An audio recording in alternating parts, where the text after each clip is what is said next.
Welcome to the Rim Break Rodeo. We hope this video helps. You want firm adhesion, so start by cleaning the area with isopropyl alcohol and a lint-free cloth. That removes oils that block glue. Once done, sort your crystal stickers by size and arrange a layout on a scrap surface so you know sequence and spacing. Make sure to use tweezers for picking tiny crystals to avoid smudges. You'll also need a clear top coat and cotton swabs at hand. These let you fix placement quickly and seal the design for durability. You'll begin applying stickers starting from the focal point, working outward so edges stay aligned. Use tweezers and place the largest crystals first because they set the grid and make spacing consistent. If a sticker has less tack, add a tiny dab of clear adhesive and let it become tacky before placing the crystal. This prevents slipping.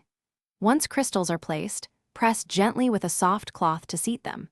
Make sure to check symmetry and correct minor shifts immediately. After placement, protect your work by applying one thin clear top coat to the area. This reduces snagging and locks edges.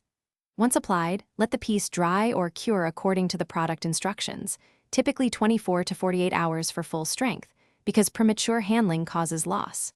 If a crystal pops off later, re-adhere it with a very small dot of glue, press into place, and allow full cure. Finally, if alignment shifts after sealing, use a cotton. Thanks for watching. Consider subscribing if we helped you.